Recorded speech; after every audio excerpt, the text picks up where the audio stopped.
Fala pessoal, sejam muito bem-vindos aí a mais um tradicionalíssimo Crypto Visions para falar com vocês sobre recessão, sobre perspectivas para 2024. Então eu vejo muita gente, né, batendo nessa tecla que é se a gente tiver o corte de juros, vai começar uma recessão, o mercado vai despencar, e aí é o fim do mundo do mercado de cripto. Em contrapartida, tem um extremo oposto que é, cara, o mercado de cripto vai subir, a gente vai ter aquele final super feliz. Então, qual que é o objetivo dessa live?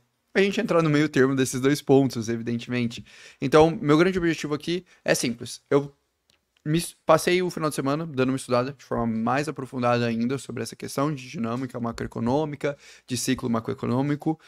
Vou expandir toda essa visualização, trazendo para o contexto de uma possível recessão ou não nos Estados Unidos, e trazer para vocês como eu estou me posicionando frente a tudo isso. Então, vocês vão ter aí uma visão geral de toda essa perspectiva que eu tenho para 2024. Acredito que vai facilitar bastante aí. Pô, tô vendo aí que a galera do chat tá animada. Bom demais da conta, pô, fico feliz pra caramba com isso. Deixa eu compartilhar aqui a minha tela. Só antes, eu vi aqui que o Diego falou, perguntou se era eu mesmo no WhatsApp. Cara, eu respondi bastante gente hoje. Eu vou falar que na verdade a gente passou o final de semana, né? A gente abriu as vagas da comunidade na sexta. Então teve bastante gente, teve bastante trabalho. Falou, a gente tá super, super feliz mesmo com a galera. Eu não sei se alguém aí que entrou faz parte aí de um Crypto Pro até, enfim. Peço desculpas aí para alguns assinantes que a gente buscou sempre respondeu mais rápido, mas eu sei que a gente teve um pequenininho delay por conta da demanda. Mas, pô, tô super feliz aí com toda a comunidade crescendo. Mas, enfim, deixa de conversa. Vamos lá, a recessão pode derrubar o mercado? Por que eu decidi fazer esse vídeo? Muito simples. Porque sempre quando a galera começa a falar de taxa de juros aqui no Brasil, vem essa fala que é: ah, quando o Fed cortar a taxa de juros, o mercado necessariamente vai cair. A gente vai ter um movimento de uma queda de 20, 30, 50%. O pessoal fala muito, muito isso no Brasil mesmo. É algo comum, é quase como se fosse posto como contexto. Um consenso, né? E realmente, em alguns casos que você pesquisa, como por exemplo 69, isso aconteceu. 73, isso aconteceu. Em 81, isso aconteceu. Anos 2000 isso aconteceu, 2007 isso aconteceu, e de certa forma em 2019 isso aconteceu também. Mas, sinceramente, eu não acho que isso é a verdade completa. Então eu quero trazer toda essa visualização, toda essa compreensão dessa dinâmica, muito balizada em dados. Então, o primeiro ponto que a gente precisa entender aqui é que se de fato a gente vai ter corte de juros. Eu acho que essa é uma pergunta de, vamos dizer assim, US$ 1 milhão, mas é uma pergunta de US$ 1 milhão extremamente estruturada, extremamente robusta. Por quê? Porque se a gente trabalha com a perspectiva de corte de juros, aí sim faz sentido a gente analisar e se aprofundar sobre todo esse ponto. E de fato, a perspectiva na visão do mercado é extremamente provável que a gente tenha corte de juros. Na visão aqui do mercado, de quase 90% do mercado, a gente teria esse corte de juros aqui, ó, entre junho a setembro do ano que vem. E aqui, praticamente um consenso, 98,91% do mercado acredita que a gente vai ter esse corte aí até o final do ano que vem. Então, realmente, 2024 há uma probabilidade significativa na visão do mercado que a gente tenha corte de juros. E quando a gente olha para o contexto macro global, isso também torna-se muito perceptível. Esse gráfico que eu estou mostrando aqui é a proporção dos bancos centrais que estão cortando taxas de juros. Então, você percebe que a gente estava com os bancos centrais aqui no pico em 2010, aqui nos anos 2000 a gente também teve um pico aqui, e mais recentemente ali em 2020 a gente teve outro pico. O que são esses cortes de juros? Normalmente eles ocorreram em períodos aqui, ó, que a gente tinha recessão. Então aqui esse é um período de recessão, a gente teve uma expansão de corte de juros. Depois aqui nesse período de recessão, expansão de corte de juros para incentivar a economia. E aqui mais recentemente era do Covid e expansão de corte de juros. E agora percebam que a gente está formando um fundo dessa dinâmica aqui e a tendência é que a gente veja ela ascendendo novamente. Então esse é o projetado, esse é o esperado. E quando a gente olha para o comportamento de mercados globais, a gente também vê justamente essa divergência aqui, ó, mercados globais subindo a perspectiva de dinâmica de corte de juros, mercado começando a se tornar mais otimista, subindo também essa dinâmica lá nos Estados Unidos. Então, realmente, a gente ampliando todo esse contexto, fica muito nítido. Nós teremos um ano de 2024 com corte de taxa de juros. A probabilidade é extremamente alta.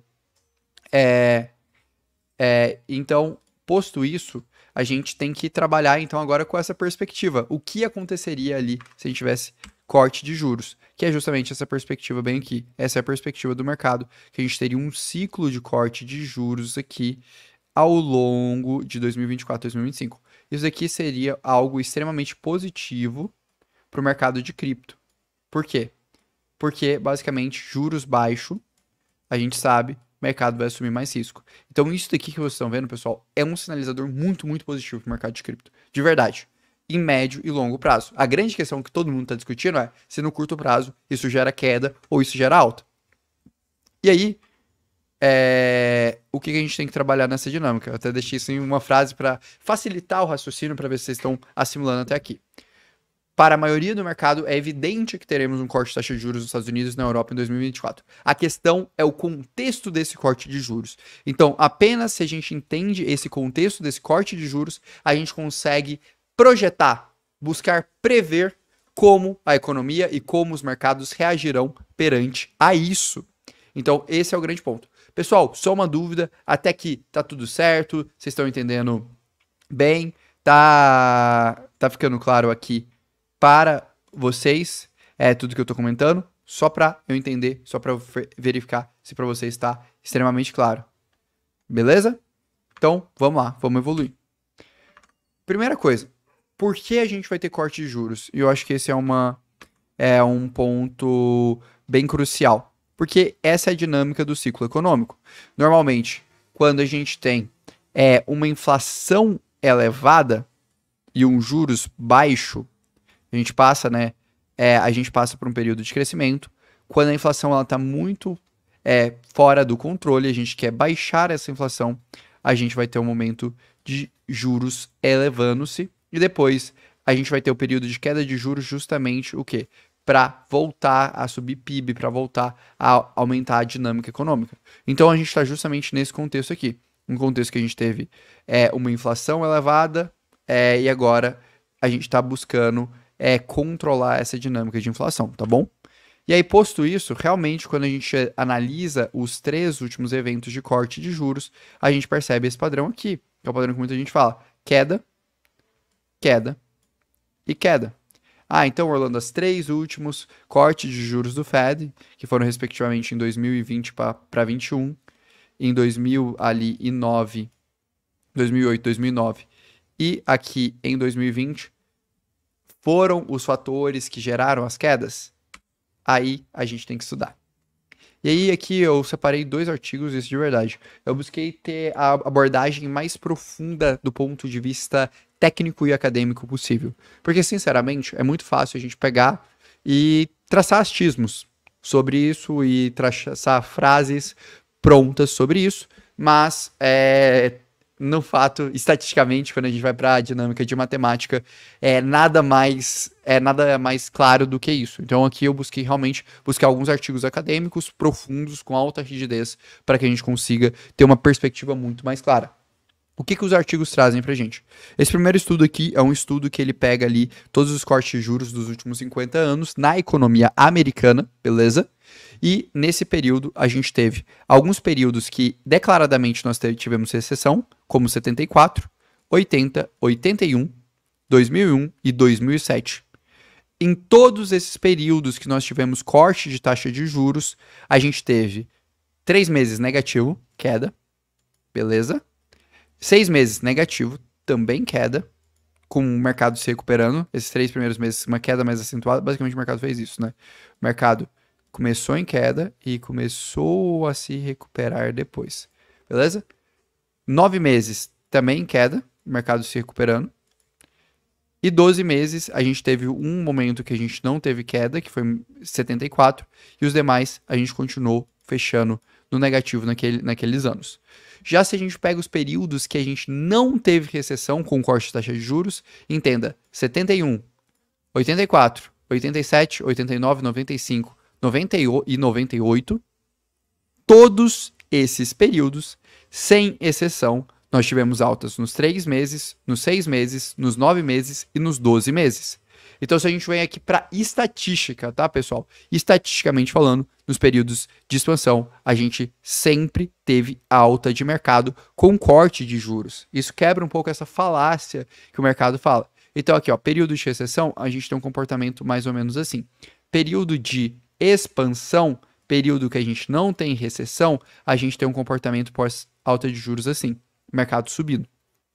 E aqui, quando a gente vai para os períodos de recessão, de fato, apenas em 20% dos casos a gente teve o mercado se elevando no médio e longo prazo, e no restante dos períodos todos a gente realmente teve queda de mercado. Então, no período de recessão, foi negativo. Foi um momento ruim para o mercado como um todo. Que isso fique muito, muito claro para vocês. Tá bom? Pessoal, esse ponto aqui ficou alguma dúvida? Porque eu sei que vai um pouco ali contrassenso do que normalmente vocês escutam, então ficou claro para vocês? Ficou alguma dúvida? Eu vi que vieram algumas dúvidas aqui no chat, e aí depois eu vou deixar aqui salvo aqui tudo bonitinho para responder vocês, tá bom? Fiquem tranquilos, que a gente vai respondendo ali. Se tiverem outras dúvidas, vão mandando que a gente vai respondendo aqui para vocês, tá bom? Beleza. Então vamos continuar. Vamos continuar aqui. Posto tudo isso, qual que é o ponto central aqui? A pergunta é de $1 milhão, a pergunta que todo mundo está buscando uma resposta. Em um contexto de recessão, teremos fuga de liquidez e queda. Então, sim, recessão, nós teremos queda no mercado no início de 2024. Num contexto de não recessão, nós teremos um forte ciclo de alta no início de 2024.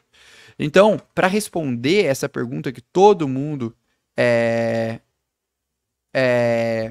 tá fazendo, a gente tem que responder uma pergunta muito simples, na verdade, uma única pergunta que ela é extremamente complexa de ser respondida, mas é uma pergunta simples. Teremos recessão em 2024? E aí, naturalmente, vamos novamente para a estatística, galera. Vamos para os números, vamos para as métricas. Quando a gente fala perguntando a mercado, existe um consenso misto. Não tem nem muita clareza. Para a parte dos economistas, a gente está ok. Para a parte dos CEOs, a gente não está ok. Para a parte de operadores dentro de bancos, a gente está bem. Então, é bem pouco claro sobre isso. Para o Fed, a gente está muito longe de recessão, diga-se de passagem. Mas, enfim, a gente sabe que o Fed, eles não vão jogar limpo nesse aspecto. Então, a gente não tem uma clareza. A gente tem realmente algo bem nebuloso em relação a isso. Então vamos para dados macroeconômicos históricos. O que a gente tem dados macroeconômicos históricos? Das métricas que eu vejo a maioria das pessoas usar é a questão do spread da curva de 10 anos de juros dos Estados Unidos contra a curva de 3 anos. E de fato a gente teve uma inversão da curva, tá vendo? Aqui a gente pega, traçando aqui o ponto zero, a gente teve uma inversão bem forte, diga-se passagem, da curva. E normalmente quando a gente teve uma inversão profunda da curva, pelo menos foi o que aconteceu em 74, foi o que aconteceu em 81, e foi o que aconteceu em 2001 e 2007, a gente teve recessão. E agora a gente está tendo esse mesmo contexto, a gente ainda não sabe se a gente vai ter recessão ou não, se a gente não tiver, vai ser um pouco recessão dessa curva.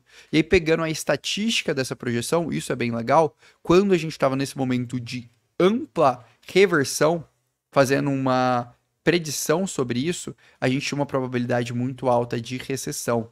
Então, no meio do ano de 2023, a gente está falando de uma probabilidade de quase 80% de recessão. Só que o mercado apresentou muita resiliência e agora a gente fala de uma probabilidade ali na ordem de 50% de recessão. Então, pelos principais indicadores, a gente tem esse contexto. Também é um contexto misto. Também é um contexto que não dá para a gente cravar se a gente tem ou não tem recessão. É um contexto pouco claro. Mas calma que a gente vai conseguir se posicionar bem para esse contexto. Fiquem tranquilos. E aí, quando a gente vai para outras estatísticas, mesmo a dinâmica ali, aqui na ordem de 40 e pouco, 50%. Então, o mercado extremamente dividido nesse aspecto. Quando a gente vai pelas menções do mercado, isso eu acho muito legal. Como o mercado está posicionado. O mercado está cada vez mais ampliando a narrativa de soft landing. Vamos lá, Orlando. O que é soft landing? Porque você falou em inglês, literalmente. Soft landing seria traduzido pouso suave. E o que significaria? Significaria que quando o Fed aumenta a taxa de juros, depois ele tem que pousar essa taxa de juros. E o pouso suave seria uma queda da taxa de juros sem desencadear uma recessão, sem desencadear uma crise no mercado. Já o outro contexto seria o contexto que a gente chama de hard landing. O que é o hard landing? É quando essa queda ela é brusca e naturalmente ela desencadeia uma recessão. Então o mercado está falando, olha, nós estamos acreditando em soft landing. O que aconteceu em alguns casos? Em 1990 ninguém acreditava em soft landing e aí a gente entrou em recessão. Em 2000, nos anos 2000, a gente teve muitos falando de soft landing e de fato a gente não teve. A gente teve recessão. Aqui, ó, a gente teve na década de 90, um período que a gente não teve recessão.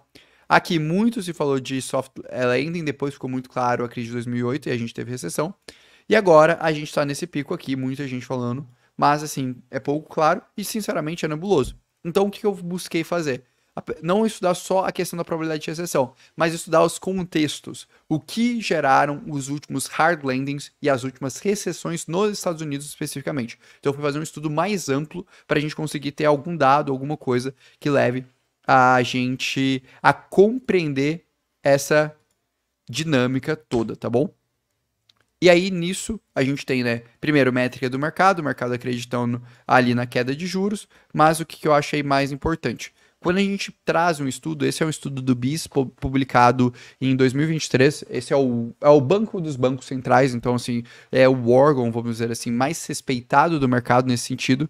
Ele mostrou que em 70% dos casos de corte de juros, nas principais economias do mundo, a gente teve 41% de casos de hard landing, 29 casos de soft landing. Então a gente tem uma probabilidade 60, 40, 40 na visão desse estudo aqui, de um soft landing versus um hard landing, analisando o período de 1980 a 2019. Então, novamente, a gente tem uma estatística relativamente pouco conclusiva. Pode ser que a gente tenha, pode ser que a gente não tenha. Talvez qual que é a grande conclusão aqui? A conclusão é o seguinte, cara. Se você tomar uma ponta e falar, teremos hard landing, teremos recessão, você tem metade da possibilidade de estar certo. Se você fazer o extremo oposto, você também tem metade da probabilidade de estar certo. O foda é que seu portfólio, né, eu não sei, eu particularmente não gosto de decidir a posição do meu portfólio jogando moeda. Então, acho que assim, talvez não seja o melhor caminho da forma de se posicionar. E aí eu trouxe um outro estudo, um estudo realmente sobre corte de juros efetivo do Fed de 1965 a 2021. Foi também publicado, foi publicado numa das revistas mais importantes de economia do mundo. É um estudo americano que foi publicado em 2023. Ele analisou os últimos 11 períodos de corte de juros nos Estados Unidos, desde 1965. E a conclusão que ele teve foi que em 1965, a gente teve um soft landing. Em 1966, a gente teve soft landing. Em 1984, soft landing. 1989, soft landing. 95 e 2000, soft landing. E depois, outros hard landings. Então, se a gente conta aqui, a gente tem 1, 2, 3, 4, 5. A gente tem 5 hard landings contra 6 soft landings. Novamente, meio a meio, realmente é uma estatística que não dá para cravar. Mas um ponto que ele colocou e eu achei bem interessante, ele acaba desmistificando essa ideia que as pessoas têm, que a crise de 2008, a crise de 2000 e a crise de 2001 foram causadas, tiveram um efeito causal pelo corte de juros, e não o oposto, foi esse daqui. Eles comentaram, olha, tanto na crise de 2020, quanto na crise de 2007, 2008, e na crise dos anos 2000, na crise das .coms, todas elas não tiveram efeito causal, o Fed. O que eles estão querendo dizer aqui? E pessoal, isso é muito importante, porque talvez isso quebre uma das maiores místicas que as pessoas colocam em relação a corte de juros somado à recessão. Essas 3 crises, elas já estavam acontecendo por fatores especulativos antes do corte de juros. Então, o corte de juros do Fed não foi o fator que gerou essa crise. Na verdade, o Fed fez o corte de juros após essa crise se tornar clara. E tem um motivo muito claro para isso. Porque o Fed precisava socorrer a economia. Então, você falar que o corte de juros anteveu a crise é algo extremamente errôneo.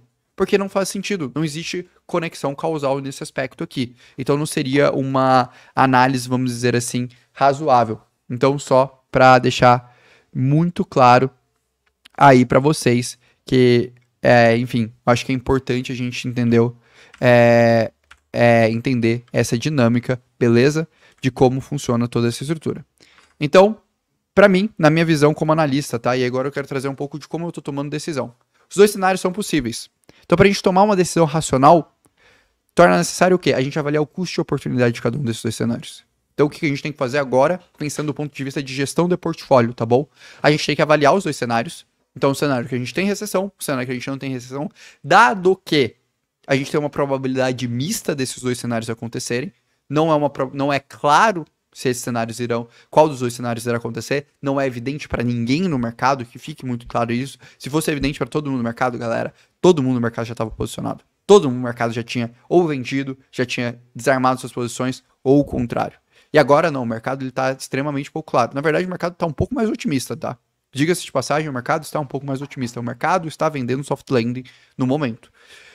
Mas, na minha visão como analista, olhando tudo isso, toda essa dinâmica matemática que eu trouxe para você, é muito simples. Cara, temos que nos posicionar nesses dois cenários. Então, quais são os cenários que a gente pode entrar, pessoal? E aí, para isso, o que eu acho que a gente tem que avaliar? Quais são as perspectivas, primeiro, do ponto de vista micro do mercado de cripto? Que beleza, vamos supor que a gente entre num cenário de expansão econômica. Micro está pronto para expandir economicamente? Vamos lá. A gente vai ter o halving do Bitcoin, que apesar de, na minha visão, não ser um fator que gera pressão, efeito de preço diretamente, ele gera do ponto de vista de marketing, do ponto de vista de comunicação, do ponto de vista de expansão da ideia Bitcoin. E provavelmente gestores como BlackRock, Fidelity, que estão querendo lançar ETFs, vão utilizar isso como narrativa, vão utilizar isso como um caminho para puxar o mercado. A gente tem a principal atualização de escalabilidade do Ethereum programada para o ano que vem, provavelmente entre fevereiro e março. Eu falo isso porque eu estou conversando com alguns dos principais times de desenvolvimento de segunda camada e todos eles trazem essa perspectiva para mim. A gente tem 93% dos bancos centrais do mundo trabalhando no desenvolvimento de criptomoedas. Então, os bancos centrais do mundo estão olhando para criptomoedas e, de forma super resumida, a gente tem principal atualização de escalabilidade da história do mercado de cripto aconteceu em 2024. Principal instrumento para entrada de capital de investidor institucional, entenda-se ETF com uma probabilidade de 90% de ser aprovado até 10 de janeiro. A gente está falando de 45 dias aqui. Uma probabilidade de corte de juros nos Estados Unidos em 2024 de mais de 90%. Os investidores institucionais querendo se posicionar no mercado de cripto. Hoje, mais de 90% dos investidores estão querendo se posicionar no mercado de cripto, de acordo com o BNY Mellon. E as maiores gestoras do mundo olhando para isso, e os governos olhando para isso. Então, esse é o contexto que a gente está hoje pensando de mercado cripto, do ponto de vista micro. A gente está num contexto muito otimista, diga-se de passagem. E aí aqui, só puxar uma dúvida, que eu achei uma dúvida bem legal, que é válido puxar. Depois das demais dúvidas, pessoal, eu prometo de verdade para vocês que eu vou puxar no final da live, tá bom? Vou puxar todas as dúvidas, tô salvando elas, tô favoritando elas aqui no chat. O João Pedro perguntou, né? Boa noite, Orlando. Eu vi alguns comentários e fiquei confuso. É possível que a data de aprovação do ETF seja prorrogada para março? É possível, mas é pouco provável. O que acontece? Por que todo mundo está falando que a data de aprovação do ETF é 10 de janeiro? Primeira coisa, quem falou isso primeiro? Foram os principais analistas da Bloomberg de ETF. Cara, são caras que eles entendem muito mais de ETF que eu. E eu, assim, tô realmente buscando os estudos que eles trouxeram. Foram os caras que acertaram quando foi a liberação dos contratos de futuros do Bitcoin, quando foi a liberação dos contratos de futuros do Ether na CME, o ETF de futuros de Bitcoin, o ETF de futuros de Ether. Esses caras acertaram tudo. Eles falaram que existe uma probabilidade de 90% até 10 de janeiro. Por quê? Porque um dos players que eles precisam que tenha essa aprovação, que se em 10 de janeiro não ocorrer essa aprovação, vai ser extremamente prejudicado e muito provavelmente vai processar a SEC, caso ela venha a permitir os demais ETFs, vai ser a ARK Invest. Então a ARK Invest ela tem essa deadline até 10 de janeiro. E ela está sendo a entidade que mais está atualizando seus formulários e mais está em comunicação com a SEC, com a Comissão de Valores Imobiliários dos Estados Unidos. Então, isso é um forte indício, somado às comunicações da SEC, às comunicações da BlackRock, da ARK Invest e da Grayscale, que a gente tem uma alta probabilidade de aprovação do ETF Spot ainda no dia 10 de janeiro. Pode ser que não aconteça? Pode ser que não aconteça. Mas não é o que há em termos de probabilidade. Eu até fiz um tweet aqui que eu acho válido mostrar aqui para vocês, e justamente nessa linha. Peraí, um segundinho. Beleza. Que foi esse gráfico bem aqui, ó. Deixa eu compartilhar. Postei hoje. Que é o prêmio do GBTC. O GBTC é o produto da Grayscale que eles estão pedindo para fazer um ETF. E o que acontece é o seguinte. Esse produto, ele chegou a ter uma precificação de menos 48% de diferença do preço do Bitcoin, e agora ele está em menos 8%, o menor valor dele desde julho de 2021. Então, isso é um forte indício na visão de diversos analistas, e eu corroboro, eu tenho essa mesma visão, que a gente tem uma alta probabilidade de aprovação do ETF. Então, é isso que a gente tem de perspectiva, particularmente para mim do ETF. E aí eu continuo vendo uma perspectiva muito positiva do ponto de vista de cenário macro de cripto. Dado tudo isso, vamos lá. O que a gente tem de possíveis cenários? Minha visão. Se a gente entrar num cenário de recessão, minha perspectiva a gente tem uma crise de liquidez com uma queda generalizada de mercado, muito parecido com o que ocorreu no Covid, porque é o que tende a acontecer durante recessões. Isso vai gerar uma excelente oportunidade de compra ou uma excelente oportunidade de redução de preço médio para quem tem uma estratégia de proteção de portfólio. E a gente tem uma potencial recuperação em V, dependendo da política monetária do Fed. Por que eu coloco essa potencial recuperação em V como o cenário mais provável?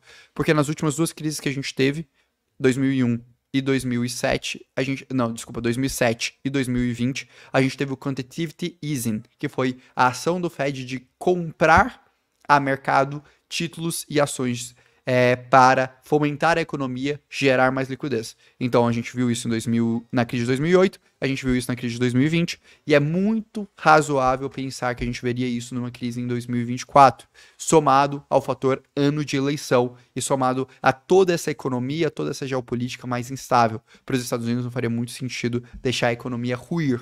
Então eu apostaria numa recuperação em V, eu apostaria numa recuperação mais rápida do que a gente espera normalmente. Então seria assim que eu acredito para o cenário de recessão. Mas seria uma excelente oportunidade. E aí eu vou falar isso. Eu até tava no almoço hoje com o time do pessoal do Crypto Pro, o time, enfim, tá uma galera aqui, né, que a gente tá ajudando, né, todo mundo que entrou aqui na assinatura, respondendo, facilitando a vida. E a gente almoçando, eu falei, cara, se a gente entrar no cenário de recessão em 2024, não vou achar estranho o mercado ser precificado ali a 24, 20 mil dólares. De verdade. Se a gente entrar em recessão em 2024, não vai ser estranho para mim, não vai ser nem um pouco surpreendente o mercado a 24, 20 mil dólares. Mas esse é um dos cenários. E eu quero deixar isso muito claro. Não estou falando que o mercado vai a 24, 20 mil dólares. Estou falando que esse é um dos cenários possíveis. Qual que é o segundo cenário? Cenário de expansão. E esse que é o problema se você está preso no cenário de recessão. Porque aí se você vai para o cenário de expansão econômica, cara, a gente teria uma perspectiva muito boa para o mercado de cripto em 24 e 25. Mercado já iniciando um ano com alta. Só que qual que seria a questão? A pessoa que não tivesse posicionada agora, nesse momento de mercado, teria uma grande dificuldade de se posicionar. Porque uma parte dos ativos já teria se valorizado e a simetria de retorno para o próximo ciclo seria reduzida. Então, esse momento a gente tem uma excelente assimetria se a gente pensar no contexto de expansão monetária. A grande questão é que se a gente pensa no contexto de recessão, você tem um problema, que você pode ver seu portfólio cair ali 40, 50, 60%. E aí que entra o X da questão, como nós se posicionamos nisso. E aqui, particularmente, eu gosto sempre de trazer essa visão. Até essa live, né, ela virou uma live muito mais, como eu posso dizer, como eu posso dizer, da melhor forma possível. Agora que é o momento que eu mostro um pouco de como eu faço. Eu quis trazer essa live muito nesse sentido. É assim que eu gerencio o meu portfólio, é assim que eu penso do ponto de vista de investimento, tá? É assim que eu tomo as decisões do meu dinheiro, particularmente. Eu gosto muito de estruturar uma estratégia que se chama Long Tail Head. O que é uma estratégia de Long Tail Head? É uma proteção contra quedas de mercado através de uma estratégia envolvendo opções, que é um derivativo, é um instrumento financeiro que ele se valoriza de forma exponencial em caso de queda de mercado, e ele perde todo o seu valor depois de um determinado período de tempo. No meu caso específico, como eu montaria um portfólio para resistir isso? Eu teria 98% do meu portfólio alocado, por exemplo, apostando alto. Isso na prática, cara, é como eu estou agora, tá? Diga-se de passagem, o pessoal do Uncrypto Pro sabe que eu tenho uma carteira com 100 mil reais no meu capital pessoal, para todos eles acessarem, verem, eu mostro em live, mostro tudo. E eu tô posicionado. Então, na verdade, eu tô com mais de 100 mil reais no momento. Eu acho que tô com 130, 140 mil nessa carteira. E 98% dela tá posicionada, tá comprada. Tá comprada bastante altcoins, diga-se de passagem. E 2% do portfólio, eu posicionei uma venda de put. Por quê? Porque caso o mercado caia, caso o mercado suba, tem uma alta de, sei lá, 50% no contexto de aprovação de ETF, o que é razoável, esse dinheiro vira muito mais dinheiro. Esse dinheiro se multiplica. E eu não perco a alta. Eu já estou posicionado. Eu já estou com Bitcoin comprado. No caso, eu estou com Bitcoin comprado ali desde entre os 16 a 26 mil dólares. Eu estou com Bitcoin comprado, mas vamos colocar essa carteira aqui, que é a carteira pública. Eu estou com Bitcoin comprado desde os 25 mil dólares, 25, 26 mil dólares. Tranquilo. Se o mercado subir, eu vou ganhar dinheiro. Se o mercado cair, essa é a beleza da opção. Por exemplo, nesse contexto aqui, que eu aloquei 2%, ela vira 10 mil reais. E aí, o meu portfólio final total se transforma, ele cai de 100 mil para 83,5 mil reais. Ou seja, eu tenho uma queda menor. Eu tenho metade da queda do mercado. E eu continuo me posicionado. Sabe o que isso significa na prática? Isso na prática significa que eu reduzo o meu preço médio. Seria nesse contexto aqui, como se eu tivesse comprado o Bitcoin a 22 mil dólares. Dado que eu estava posicionado a 26. Mas para a pessoa que fizesse isso aqui agora, seria como se o mercado cair ali para 25 mil, você tivesse comprado o Bitcoin a 30. Mesmo comprando agora. Porque você fez a estratégia de proteção. Essa é a beleza de você se posicionar para duas posições. E quando o mercado valorizar, né, 33%, retornando essa queda, você já teria 111 mil reais. E aqui eu só fiz uma projeção para mostrar para todo mundo, né? Que é um pouco da forma que eu lido. E por que eu faço isso? Por que eu gosto de fazer isso? É porque, sinceramente, essa é a minha visão de portfólio, tá, pessoal? Um bom portfólio, é aquele que performa bem independente de qualquer cenário de mercado. Não busca prever o que vai acontecer, mas está pronto para tudo que pode acontecer. Eu acho que essa é uma das principais lições que eu tive ao longo dos quase 7 anos que eu estou no mercado de cripto sobre gestão. Gerenciar investimento não é sobre você tentar prever se o mercado vai subir ou vai descer. É só você saber controlar as probabilidades dos dois. Porque não existe, na cabeça da maioria dos investidores institucionais, dos investidores profissionais, um mercado binário. Ou é 0 ou é 1. Ou estou comprado ou estou vendido. E existe um gerenciamento de portfólio. Isso aqui que eu estou mostrando para vocês é um pouco disso. Então tomem muito cuidado, de verdade. Para quem não tá nem um pouco posicionado, porque tá com super receio da recessão, porque, cara, foi mal. O Fed cortar juros não significa que a gente vai entrar em recessão. Isso é uma puta falácia. Eu espero ter mostrado isso estatisticamente, com números, com métricas, com papers, com tudo que eu poderia trazer, assim, do ponto de vista de estatística racional para vocês. Da mesma forma que o contrário também é verdadeiro. Não é porque a gente está com um mercado do ponto de vista micro de cripto extremamente bullish, extremamente otimista, que você tem que tomar um super risco e você não tem que estar olhando para o contraditório. Então, esse para mim é uma das perspectivas. É assim que eu gerencio o meu portfólio, é assim que eu gerencio o meu capital de investimento, tá bom? Que fique bem claro aí para vocês. E foi muito por isso que eu decidi alterar, né, o tema da live. Eu ia falar muito sobre narrativa, sobre setores que eu estava olhando, mas eu preferi trazer uma abordagem nessa dinâmica. E essa, assim, de forma muito resumida, é a minha visão sobre construir um portfólio vencedor. Portfólio vencedor não é sobre você conseguir prever qualquer coisa. Cara, é sobre você conseguir aprender mais rápido que as pessoas.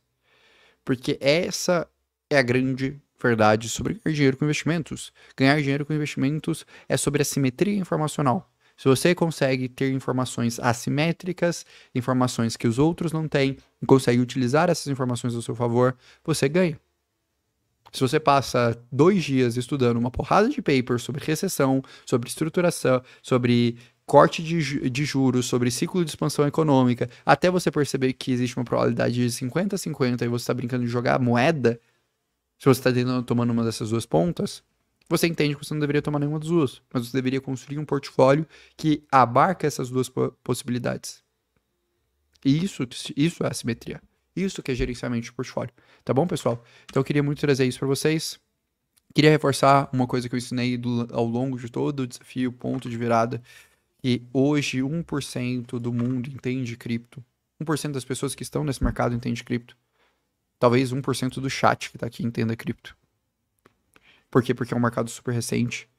E a gente estudar, a gente se dedicar, a gente compreender outras dinâmicas, outras ferramentas, outras estruturas, é a chave pra gente ganhar dinheiro nesse mercado, tá bom? E na minha visão, sinceramente, tudo, na minha visão, aponta pra gente estar no momento certo, tá bom? Então, essa é a minha perspectiva, essa é a minha visão. Acredito que a gente está num momento muito bom de cripto. Só acredito que a gente tem que balizar como a gente está estruturado, como a gente está dinamizado nessa questão.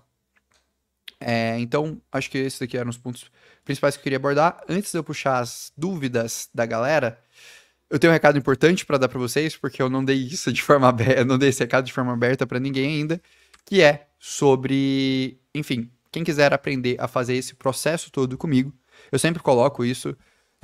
Na jornada de cripto de vocês vão existir sempre dois caminhos. Existe um caminho que você pode fazer isso por conta, né? Que foi tudo isso que eu expliquei. Você ficar estudando pra caramba, gastar bastante capital, assumir risco de custódia, assumir diversas armadilhas que podem ter ao longo do mercado. Existe um segundo caminho, que é um caminho caso você queira investir também em educação, caso você queira também estar na minha comunidade e apoiar meu trabalho, que é um caminho em que você vai ter acesso à minha carteira, que eu tenho o meu capital pessoal assumindo o mesmo risco que você, porque eu não acredito em carteira simulada, sinceramente. Acesso à estratégia de airdrops, que já gerou mais de 200 mil reais, né? Com o time que está montando essa carteira, já teve mais de 200 mil reais gerados.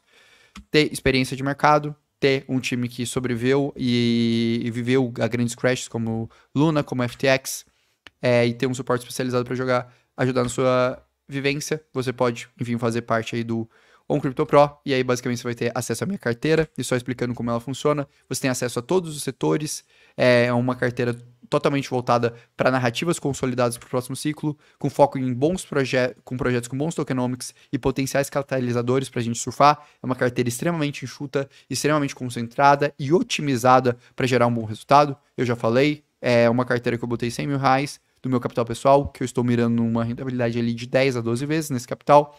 Uma alocação majoritariamente em infraestrutura, em teses que eu considero boas e alocada em poucos setores, porque eu acredito que é muito mais sensato a gente ter um gerenciamento em algo que a gente tem e com os modelos de portfólio, que é exatamente como os grandes investidores alocam, e estratégias como essa estratégia de proteção que eu mostrei agora para vocês, que é a dinâmica que eu visualizo. Então, pilares de buscar projetos com potencial de crescimento, com um time que entrega, com produto de qualidade, com política monetária, com dinâmica de gerenciamento de risco, e também com uma análise de risco extremamente aprofundada, extremamente apurada, e junto a isso tudo, estratégias de hedge, estratégia de proteção. Então, eu sempre falo, né, que eu trabalho com isso. Inclusive, o pessoal do Crypto Pro, amanhã a gente vai ter uma live só para falar sobre hedge, só para falar sobre proteção, porque eu acho que agora é um momento sim de fazer hedge, é um momento sim de fazer proteção. Então, junto a isso, tem a estratégia da carteira de airdrops também, que todo mundo que faz parte do Crypto Pro tem acesso, focado em casos de infraestruturas, projetos bem capitalizados, setores competitivos, acompanhamento próximo da comunidade, foco na prova de humanidade. A gente já interagiu com mais de 20 casos e acredite, a grande maioria deles ainda há todo o tempo do mundo para você potencialmente ganhar o airdrop. É uma estratégia assim que eu vejo uma excelente assimetria para quem tem menos de 50 mil reais. Aqui só são alguns dos casos que a gente já interagiu nessa carteira e que a gente potencialmente pode ter se qualificado para airdrops. Eu acredito bastante nessa estratégia, sendo muito sincero. Um suporte voltado para te ajudar.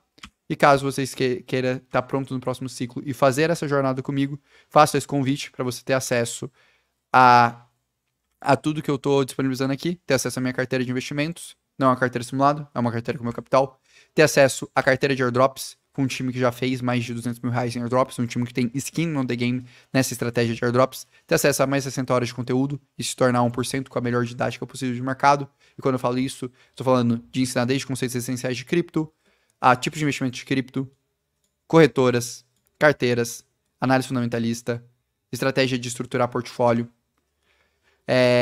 ciclo de mercado, como operar opções, que é justamente, e estratégia de proteção, que é justamente o que eu ensinei e comentei nessa aula, que é o que eu faço com o meu portfólio pessoal, como fazer análise fundamentalista avançada, como fazer análise de risco, como construir, de fato, uma metodologia do seu portfólio para você ser independente do ponto de vista de análise, como fazer gestão de risco, como explorar novos ecossistemas, encontrar narrativas e catalisadores, que é uma temática que pouquíssimas pessoas no Brasil abordam, entender o que é Pump Mentals, que é um dos fatores mais importantes para um ciclo de alta, avaliar bons projetos e aprender tudo sobre airdrops, além de ter ali a trilha de All Stars com os melhores dos melhores, dando aula lá e um suporte exclusivo para te ajudar. O pessoal que tá aí já sabe que o suporte é bom mesmo, que pô, o pessoal já comentou até aqui. Enfim, a gente tem inúmeros alunos que pô, nos apoiam. Aqui eu só comento, né? A gente abriu na sexta-feira as vagas. Sinceramente, tudo que tem aqui, cara, poderia cobrar tranquilo 10 mil reais, até porque eu gasto um dinheiro significativo para manter essa assinatura, desde as estruturas de e-mail, desde manter os conteúdos diários, desde ir para todas as conferências para fazer tudo isso. É algo que eu realmente invisto muito do meu dinheiro e, enfim, é a comunidade que permite que eu continue investindo e continue trazendo análise, é a comunidade que permite que eu me dedique 24/7 para o mercado de cripto. Caso você queira fazer parte de tudo isso, eu vou abrir uma exceção hoje. Eu vou liberar um cupom aqui na live de 300 reais de desconto para quem quiser fazer parte da comunidade. Então, ao invés de pagar o preço cheio que estava liberado aí pra galera, vou abrir um cupom de desconto de 300 reais. Ele vai durar até terça. Então, quem quiser fazer parte, só utilizar o cupom de desconto. Vou pedir aí pro time mandar os links, mandar aí tudo pra galera. Que quem quiser ter acesso, basicamente... tá aqui, tô mandando aqui o link já com o cupom é Cripto300, então quem quiser ter acesso a tudo isso, tá aqui o link do Cripto300 para vocês conseguirem fazer parte da comunidade. Orlando, tô na dúvida, não sei se faz sentido para mim, cara, pô, não sei se vale a pena, pô, quero entender melhor, quero entender se você realmente consegue me ajudar. Galera, só chamar aqui no WhatsApp, eu deixei aqui o WhatsApp de suporte, para vocês, caso vocês queiram me chamar, caso vocês queiram conversar, tá aqui 100% para vocês, tá bom? Então, podem chamar aí, que eu tô à disposição para ajudar. Queria dar esse recado só e liberar esse cupom de 300 reais. Enfim, agradecimento a toda a comunidade, a tudo que a gente cresceu, tudo que a gente desenvolveu. Eu acho que seria o mínimo justo, até porque eu não tinha abrido oficialmente, né, as vagas. Acabei de abrir oficialmente as vagas. Elas vão ficar liberadas até quarta, tá bom? E o cupom eu vou deixar ativo até terça às 12 horas da manhã. Beleza, pessoal? Deixa eu puxar aqui algumas dúvidas que a galera mandou aí.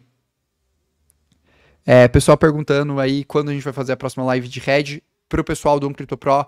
Amanhã, à tarde, na terça-feira, nós teremos live de Red. Nós iremos focar justamente sobre isso. Sobre opções, varia muito, cara. Eu compro Bitcoin e Ethereum. Eu sempre trabalho nessas duas dinâmicas. Eu sempre busco olhar sobre essas duas óticas aqui. O pessoal aí só agradecendo. Fico feliz pra caramba aí, comunidade. Vocês são fodas. Vocês são muito legais. Pessoal perguntando aqui, essas opções que você está falando são dentro do mercado de cripto ou mercado de opções de ações? Dentro do mercado de cripto, tá, pessoal? O mercado de cripto hoje tem uma liquidez bem significativa com opções. Quem sabe gerenciar isso, operar isso, consegue fazer umas estratégias bem legais, desde estratégias de compra de volatilidade até estratégias de proteção de portfólio. Particularmente, eu acho uma das estratégias mais, vamos dizer assim, versáteis e estáveis que existem no mercado, então eu gosto bastante de utilizar isso. E deixa eu agora responder também as dúvidas aí do pessoal. Deixa eu ver aqui, o que mais que tá chegando. Já respondi aqui pro pessoal do Crypto Pro, só reforçando, né? Amanhã vai ter live de Red, amanhã também tem live de airdrop, tá, pessoal? Então fiquem atentos aí na plataforma, fiquem atentos nos e-mails de vocês. Não esqueçam de adicionar o time de suporte no WhatsApp de vocês, que a gente tá respondendo, tá falando com todo mundo. O pessoal perguntou aqui também minha opinião sobre Ordinals. Cara, eu tô querendo fazer uma live com Casta, organizar sexta-feira, pra gente dar todo o nosso parecer técnico sobre isso, sobre qual que é a nossa visão, sobre qual que é a nossa perspectiva em relação a Ordinals, tá bom? Deixa eu matar aqui algumas dúvidas. Fernando falando que tá na hora de montar puts red. Tá sim. Eu, Orlando, vou montar as minhas. Vou reforçar, na verdade, as minhas. Eu tô com montadas, mas vou reforçar nesse momento. Porque pra mim não faz sentido eu tomar uma ponta apenas no mercado. Se a gente entrar em recessão, eu quero reduzir meu preço médio. Igual eu mostrei ali naquela operação. O Silas mandou aqui, Orlando, você vê a possibilidade do Fed cortar juros na próxima reunião, no início do próximo ano? Sim, eu vejo, não na próxima reunião, galera, Fed, ele sempre avisa, mas provavelmente vai ser entre maio a junho. Para mim, a reunião do dia 13 de dezembro é uma das reuniões mais decisivas que existem. Eu vou fazer questão de fazer live, relatório, enfim, expandir pra caramba essa visão, principalmente pro pessoal do OnCryptoPro, por quê? Porque para mim, 13 de dezembro vai ser uma das datas mais importantes pra gente entender como vai ser o próximo ciclo de mercado, tá bom? Deixa eu ver aqui, outras dúvidas. Pessoal perguntando aqui sobre conteúdo, tem uma SafePal e lá dentro tem integração com a Binance para staking. No caso que Crash da Binance corre risco, cara, se você está usando algum contrato inteligente vinculado à Binance, pode existir sim, tá bom? O pessoal perguntou também se tem risco na parte de opções. Risco na parte de opções são dois riscos, tá, pessoal? O primeiro risco é ela ser finalizada. Isso vai acontecer naturalmente, porque ela tem um prazo de validade. Então, aí aquele capital ali vai virar pó, então você tem que avaliar isso. Segundo risco é risco de liquidação da corretora, tá? Por isso até que eu busco sempre estar muito próximo, entender toda a dinâmica da corretora, tudo que os caras estão fazendo. É muito legal. Beleza? Deixa eu puxar aqui. Cara, eu vou puxar isso daqui, vai. O Paulo falou, Orlando, sua experiência, você melhor continua pesquisando por R$ 100. Vai ser destruir. Cara, vou ser muito sincero aqui com você. Velho, eu tenho um time de 7 pessoas pra manter. Pra eu conseguir entregar todo esse conteúdo que eu trago pra vocês. Eu gasto tranquilamente pra manter toda a estrutura do Orlando On Crypto hoje, na prática, pelo menos uns 100 a 150 mil reais mês. Pra manter tudo isso daqui. Pra ter um áudio bom, pra ter uma câmera boa, pra poder me dedicar 24/7, pra poder me comunicar com vocês. E, sinceramente, cara, eu tenho toda a paz do mundo de ter minha comunidade. Porque, primeiro, são pessoas que estão tomando o risco junto comigo, estão acreditando no meu trabalho e que eu me esforço ao máximo para poder entregar algo diferenciado. E eu aprendi, cara, na minha vida que, muito sinceramente, as pessoas elas dão valor quando elas pagam. Quando elas estão dentro de algo que elas pagam e que elas se dedicam. Então, cara, esse é o meu trabalho. Meu trabalho é ser um educador de cripto, é ser um analista de cripto e trazer toda essa dinâmica. Então, cara, pra mim é extremamente natural fazer isso. Eu fico feliz que eu tenho uma comunidade com mais de 1.000 pessoas que tomam esse risco comigo, que estão junto comigo e que, enfim, eu consigo ajudar de verdade elas. Então, é isso, cara. Pra eu entregar o que eu entrego, eu gasto, e gasto bastante. Eu invisto bastante. E não seria sustentável no longo prazo. Eu não acredito em caridade, desculpa, eu não acredito que em public goods ou qualquer coisa assim. Empreendo desde os meus 17 anos para conseguir, para viabilizar o que eu entrego para as pessoas e é um pouco o que eu faço. Beleza? Então, enfim, se você quiser, cara, e também, velho, fica à vontade de consumir conteúdo gratuito, de verdade. Ninguém é obrigado a porra nenhuma. Mas, beleza, vamos voltar para as dúvidas importantes, cara. Nem sei porque eu perdi tempo com isso de verdade, na real. Que, enfim, 5 minutos que eu perdi aqui na live, eu poderia estar respondendo uma dúvida, ajudando uma pessoa, né? Antônio, Orlando, essas opções, você tentando falar dentro do mercado de cripto ou do mercado de ações, já respondi.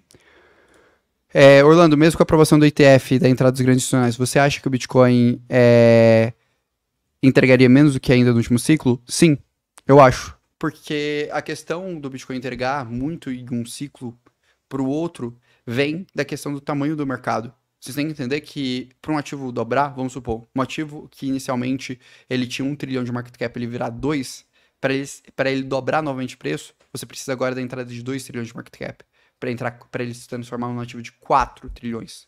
Então isso torna muito mais complexo. Tem uma lei bem legal que é a lei do retorno de minuto, que a tendência é que você tenha estabilização de preço de um determinado ativo. Então, mesmo com a estruturação, mesmo com o institucional, mesmo toda essa dinâmica que a gente está vendo, a tendência é que a gente tenha essa dinâmica. O Heisenberg perguntou sobre quanto tempo que a taxa de juros fica estagnada. Eu tava lendo um estudo da Zero Hedge e, cara, se eu não me engano, a gente tá falando de 8 a 9 meses, mais ou menos, tá bom? Posso estar enganado, mas eu sei que é nessa faixa de 8 a 9 meses, mais ou menos. Por isso que o mercado também está precificando muito corte de juros. É muito raro você ter uma estabilização de corte de juros, igual a gente está tendo agora, e logo em seguida você ter mais uma elevação. É, é muito raro mesmo a gente ter um processo nesse sentido, tá bom? É... Tô ficando preocupado com todo mundo falando 10x. Cara, toma cuidado, gerencie seu risco. Tipo, excesso de otimismo também dá errado. Normalmente, excesso de otimismo e excesso de pessimismo e excesso de pessimismo são os dois melhores indicadores do mercado. Mas de verdade mesmo, minha perspectiva para esse ciclo, eu acho que a gente tá bem meio a meio. A gente está extremamente dividido nesse momento agora de mercado. Se a gente vai ter um ciclo de expansão e um crescimento em relação a isso, ou se a gente vai ter um ciclo eventualmente de recessão. Então, eu acho que é uma coisa que é válida pra caramba de se avaliar, de se pensar, de se refletir dentro dessa estrutura com tudo que a gente tem vivenciando. Uma coisa que eu vi, cara, muita gente perguntou mesmo, o Alex puxou aqui, mas é extremamente importante, sobre airdrop, se ainda dá tempo de qualificar. Galera, coisa que é muito importante, airdrop é sobre consistência e sobre continuar explorando novos ecossistemas. Eu passo de forma contínua, junto com o time aqui, com o time voltado para a parte de airdrops, voltado para a questão de compreender todas as próximas oportunidades. Então, sendo muito sincero, das soluções de L2, a maioria eu acho que a gente ainda tem muito tempo para trabalhar a questão de airdrops. A maioria foi lançada há muito, muito pouco tempo. Então, eu tenho um espaço bem significativo ali para a gente trabalhar isso. E eu vou reforçar isso, porque eu acho que é válido reforçar isso para as pessoas. Dos próximos 3 a 6 meses, eu acho que é uma das melhores épocas da história do mercado de cripto para se farmar airdrops. Sério. Acho que as pessoas que levarem isso a sério, que fizerem isso, elas vão ter um salto de liquidez significativo. Para mim, é uma das estratégias mais assimétricas que existem nesse ciclo. Não é à toa que eu estou com uma carteira só voltada para isso. Eu estou gastando meu tempo olhando para isso. Porque para mim é uma das estratégias mais assimétricas, mais claras, que mais se encaixa com narrativa e com menos necessidade de assumir risco que eu vejo no mercado no momento, tá bom? Pessoal perguntando sobre recessão, se quanto tempo dura nesse sentido. É um pouco nebuloso, tá, pessoal? Recessão não dá para prever. Depende muito da política monetária. Se você tem um momento depois que você tem uma entrada de liquidez de capital, isso muda muito o jogo. E ali você acaba expandindo, você acaba tendo um momento muito bom de mercado. E foi o que aconteceu, por exemplo, nas duas últimas crises. Então vai depender muito da política monetária do Fed. Se o Fed fazer quantitative easing, a gente vai expandir. E aí a gente volta no ciclo de expansão e o mercado sobe pra caramba. Foi o que aconteceu com o Covid. Covid, todo mundo ficou em pânico, todo mundo achou que a gente ia viver uma super recessão. O Bitcoin caiu 60% em 7 dias, só que depois fez uma recuperação e veio em 3 meses depois, tava lá totalmente recuperado e alguns meses depois tava ali num ciclo de alta. Então, basicamente é isso. E, cara, só antes de encerrar, queria só agradecer mesmo por vejo um monte de gente aqui mandando os feedbacks positivos. Galera, vocês são foda. De verdade, meu trabalho que eu faço em grande parte é porque eu acredito bastante na comunidade, então gosto muito. Tô feliz aqui demais em ter vocês. E é isso, pessoal. Fechar a live aqui, por aqui. Pô, tem aí o pessoal que entrou agora na assinatura para atender, para focar. Então gastar lá minha energia também com o pessoal de lá, fazer o suporte, trabalhar, entregar tudo de bom para eles, assim como eu busco entregar aqui também, sempre no conteúdo aberto. Enfim, tem bastante gente lá para responder. Amanhã, pessoal do Crypto Pro, fiquem de olho, vai ter live sobre hedge. Vou montar mais uma posição, vou passar todo o processo passo a passo para você. Se alguém ainda quiser fazer parte da comunidade, reforço, a gente vai ter o cupom de R$300 só até as 12 horas da terça. Quem quiser fazer parte, tá mais convidado. Se ainda tá com alguma dúvida, se ainda quer saber como é que funciona, se ainda não tem certeza, cara, fiquem à vontade para chamar a gente no WhatsApp. Tá o time inteiro lá, inclusive eu, para ajudar vocês. Então, fiquem à vontade com isso. Um grande abraço do fundo do meu coração e até logo, pessoal.